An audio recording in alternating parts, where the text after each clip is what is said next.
చాలామందికి తాము చేసే పనిలా చివరి నిమిషంలో నిరాశ మిగులుతుంది, అపజయం కలిగి నిరాశ మిగులుతుంది. ఒక ఉద్యోగంలో ఫైనల్ ఇంటర్వ్యూలో ఫెయిల్ అయ్యాను, ఒక ఎగ్జామినేషన్ కాంపిటేటివ్ ఎగ్జామ్లో కొద్ది మార్కులతోని నాకు సీట్ రాలేదు, ఉద్యోగం రాలేదు, లేకుంటే కొద్ది ఓట్ల తేడాతోనే నేను ఓడిపోయాను. తర్వాత చివరి నిమిషంలో ట్రైన్ మిస్ అయింది. ఈ చివరి నిమిషంలో ఆఖరి మూమెంట్లో అడ్డుకునే వాళ్ళు ఎక్స్పెక్ట్ చేసిన ఎంతో సంతోషంగా చాలా హ్యాపీగా ఉండే ఆ వ్యక్తులకు నిరాశ మిగిల్చే వాళ్ళు ఆఖరి నిమిషంలో ఓటమి పాలు కలిగజేసే గ్రహాలు. ఈవెన్ క్రికెట్లో కూడా లాస్ట్ బాల్లో లాస్ట్ ఓవర్లో కూడా ఆ టీంల యొక్క ఓటమి అనేది గెలుపును అనేది నిర్దేశించే గ్రహాలు ఉపగ్రహాలు. నవగ్రహాలు కాకుండా ఉపగ్రహాల యొక్క ఫలితం కూడా అది మంచి చెడు రెండు చాలా తీవ్రంగా ఉంటాయి. ముఖ్యంగా మాంది గుళిక అనే రెండు గ్రహాలు మనిషిని లాస్ట్ మూమెంట్లో వాళ్ళకు వీసాలు రాకపోవడం, ఎన్నికల్లో ఓడిపోవడం, ఫైనల్ ఇంటర్వ్యూలో ఫెయిల్ కావడం, తర్వాత ఇంకేదో ఎక్స్పెక్ట్ చేసిన రిజల్ట్ కాకపోవడం, చివరికి మ్యారేజ్ ఎంగేజ్మెంట్ అయినా కూడా అది క్యాన్సల్ చేసే శక్తి ఈ ఉపగ్రహాలైన మాంది గుళికలకు ఉన్నాయి.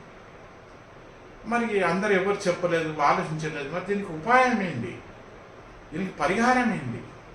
మొదలు జాగ్రత్త పడాలి, ప్రయత్నం చేయకముందు జాగ్రత్త పడాలి.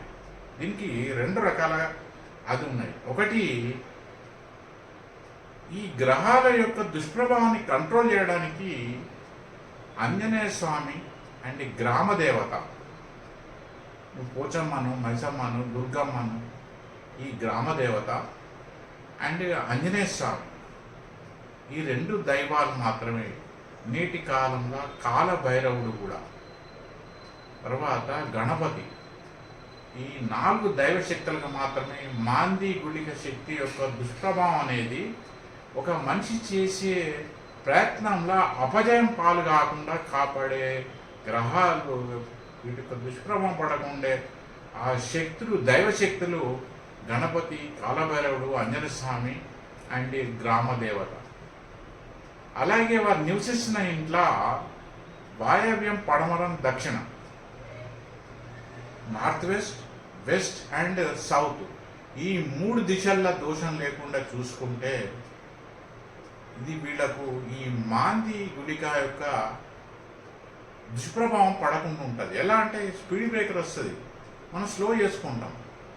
ఎవరైనా సడన్గా అడ్డం వస్తారు, మూల మలుపు వస్తుంది, మన బండి స్పీడ్ను స్లో చేసుకుంటాం. అలాగే గ్రహాల యొక్క సంచారాన్ని ఆపే శక్తి ఎవరికి లేదు. అది ప్రకృతి నియమాలు కనుక వాటి యొక్క దుష్ప్రభావం మన మీద పడకుండా చూసుకోవాలి. ఎండ కొడితే గొడుగు పట్టుకుంటాం, వర్షం పడితే రెయిన్ కోట్ కొట్టుకుంటాం. అలాగే మనను మనం రక్షించుకోవడానికి వీటి యొక్క దుష్ప్రభావం, అంటే ఫైనల్ ఇంటర్వ్యూలో ఫెయిల్ అయ్యాను, ఎన్నికల్లో కొద్ది ఓట్ల తేడాతో ఓడిపోయాము, తర్వాత వీసా ఇంకా రావడం లేదు, అనుకున్న మూమెంట్ అయిపోయింది, పెళ్లి సెటిల్ అవుతానికి క్యాన్సిల్ అయిపోయింది, ఇలాంటి మూడాఫయ వార్తలు వినద్దనుకుంటే 4 దైవశక్తులు గణపతి, ఆంజనేయ స్వామి, గ్రామదేవత, కాలభైరవుడు, ఈ దైవశక్తులను ఎక్కువ ఆ గుడులు, ఆ దైవాలు ఉన్న గుడిలకు వెళ్తూ ఉండాలి. అలాగే నివసిస్తున్న ఇంట్లో వాయవ్యం, పడమర, దక్షిణం, ఈ 3 చోట్ల దోషం లేదు, వాస్తు దోషాలు లేకుండా గురుముఖత విద్య నేర్చుకున్న వాళ్ళతో చెక్కించుకుంటే ఏమైనా దోష నివారణ అనేది ముందుగా నేర్చుకుంటే వాళ్ళకి నిరాశ అనేది మిగలదు. వాళ్ళు చేసే ప్రయత్నంలో తప్పకుండా విజయం సాధించి వారికి, వారి కుటుంబ సభ్యులకు అందరికీ సంతోషం కలిగే అవకాశం ఎక్కువగా ఉంటుంది.